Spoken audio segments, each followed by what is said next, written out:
Però pensa que era una altra, perdó. No, estan totes. Per tant, li contestem al final totes. Vale. Si puguem saber en aquest moment. I això, no?, que no està pressupostat, i després quin és l'import de les despeses efectuades a l'urbanització dels carrers de tot aquest centre històric de l'entorn. Després, referent al decret número 3115, fica aprovar en condicions operació de tesoreria... Cisco, perdona, ¿me deixaràs còpia? Sí. L'enviaré per correu electrònic, si vols, però en deixaré la còpia. Això, sí.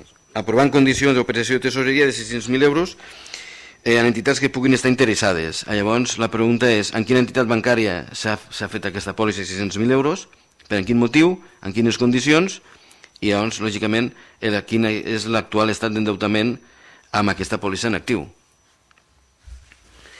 Amb el decret 3315, que fica aprovant inicialment memòria valorada, construcció, nou tancament, part d'Europa, l'import d'aquesta memòria valorada i per què es fa un nou tancament al Parc d'Europa.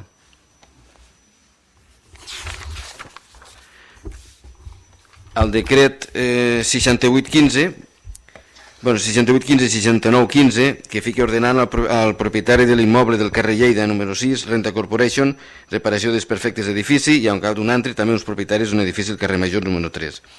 La pregunta és quins criteris utilitza l'equip de govern per ordenar, reparar desperfectes als edificis buits del nostre poble, i si aquestes notificacions que es fan també s'han notificat als propietaris dels edificis situats al carrer Sant Roc, al costat del restaurant Pateco, i als propietaris de l'edifici situat a la Rambla Generalitat número 14, perquè tenim entès que hi entren i surten molts coloms i deixen molta brutícia dins dels balcons i això, no? I després, ja com a prec, ens felicitem perquè finalment, i després d'haver demanat en diversos plens, diferents grups polítics, entre aquests el PSC, s'estigui repintant els passos de Cebre, i esperem que només sigui en les zones com la Rambla.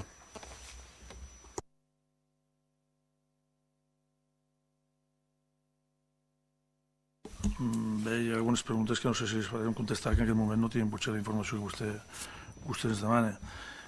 Del tema del prec sí que li puc dir que nosaltres això ho tenim encarregat, dels passos de vianants ho tenim encarregat 17 del 12 de 2014. El que passa és que s'ha de pintar quan el temps ho permet, sobretot la temperatura, perquè així duren més.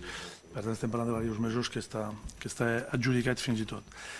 Els criteris dels edificis, bé, són criteris tècnics. És un tema que la policia local detecta, hi van els tècnics, i els tècnics fan servir, evidentment, la llei d'urbanisme per poder exigir amb aquests veïns que ho tinguin en condicions.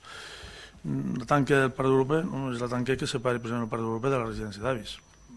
Abans hi havia una tela, i ara hi ha una tanca que és la que toca. Pel que fa també al FEDER, evidentment no tinc en aquest mateix moment la informació, i pel tema de l'operació de tresoreria, internet que sigui breu, i a més aprofita per comentar la situació bastant bona de l'endeutament municipal. El tema del FEDER se minore la subvenció rebuda perquè s'ha d'aplicar la baixa que hi ha a la licitació.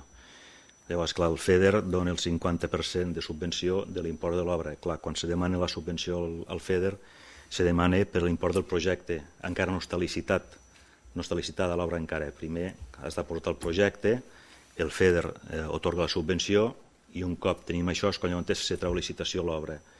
En aquesta obra hi ha una baixa per part del contractista, hi ha una baixa, llavors el FEDER financia el 50% de l'import pel que es licita, de l'import del projecte el que s'acaba licitant hi ha una baixa. D'aquesta baixa s'ha de renunciar al 50% corresponent que hauria finançat el FEDER. Aquest és el per què es fa un decret que hem d'enviar nosaltres al FEDER dient que renunciem al 50% de la baixa que fa el contractista, perquè aquest 50% és el que hauria finançat el FEDER. El tema de la pòlissa són pòlisses de tresoreria. Les pòlisses de tresoreria no es tenen en compte per l'endeutament, perquè és l'endeutament. Fins ara hi havia 2 pòlisses anuals, i llavors el criteri que des d'intervenció i comptabilitat és tindre de moment una única pòlissa. S'ha fet més elevada aquesta perquè s'ha cancel·lat la que hi havia, i la intenció és no licitar-n'hi la que n'hi havia una a febrer i una a l'octubre, octubre-novembre. Soc partidari de tenir una sola, llavors s'ha cancel·lat la que hi havia s'ha licitat una pòlissa nova, i on és la que hi ha el mes de novembre, si no és necessària, aquella se cancel·larà i ja no se'n licitarà cap altra. Se va adjudicar al BBVA, que va ser qui va fer el plec que es va fer en les condicions, va ser qui va fer l'oferta més favorable. És Euribor més 0 i poc, no me'n recordo de memòria, però eren unes condicions, uns preus molt acceptables. Molt bé, doncs moltíssimes gràcies. S'aixeca la sessió. Sí, hem d'anar als regidors a l'Ajuntament a fer el sorteig a la mesa. Sí.